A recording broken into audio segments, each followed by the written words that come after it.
مولا علی رضی اللہ عنہ کا ایک فیصلہ۔ حضرت عمر فاروق رضی اللہ عنہ کے دور میں ایک دفعہ دو عورتوں نے ایک ہی جگہ دو بچوں کو جنم دیا، ایک لڑکی اور ایک لڑکے کو۔ اس کے بعد دونوں عورتوں کا آپس میں جھگڑا ہو گیا۔ جھگڑا اس بات پر تھا کہ ایک عورت کہتی تھی لڑکا میرا ہے اور لڑکی تمہاری ہے، دوسری کہتی تھی نہیں، لڑکا میرا ہے اور لڑکی تمہاری۔ لوگوں نے جب ان کا جھگڑا دیکھا تو ان دونوں عورتوں کو حضرت عمر فاروق رضی اللہ عنہ کے پاس لے گئے اور سارا قصہ بتایا اور کہا آپ ان میں ٹھیک فیصلہ کریں۔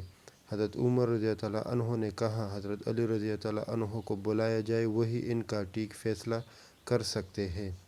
جب حضرت علی رضی اللہ عنہ آئے تو لوگوں نے سارا قصہ مولا علی رضی اللہ عنہ کو بتایا تو مولا علی رضی اللہ عنہ نے فرمایا ان دونوں عورتوں کو ایک ایک چھوٹا برتن دو اور انہیں کہو پردے میں جا کر ان برتن میں اپنا اپنا دودھ لے کر آؤ۔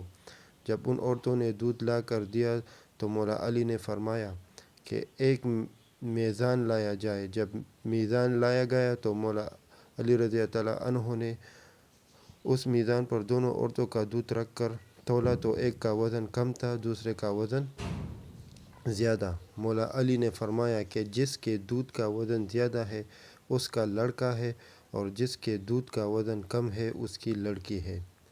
یہ دیکھ کر لوگوں نے کہا یا علی رضی اللہ عنہ، آپ نے یہ فیصلہ کہاں سے اور کیسے کیا؟ مولا علی نے فرمایا قرآن سے۔ سب لوگ اپنے اپنے گھروں میں جا کر قرآن کھول کر دیکھنے لگ گئے کہ کہاں لکھا ہے۔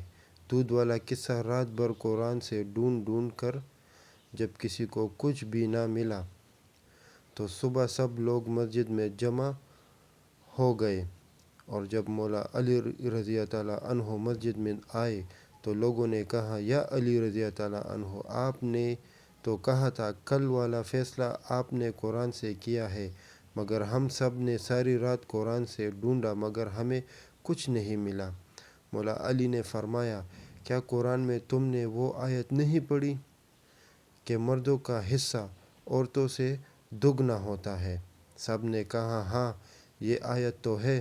مولا علی رضی اللہ عنہ نے فرمایا اسی آیت سے ہی تو میں نے یہ فیصلہ کیا ہے۔ سبحان اللہ۔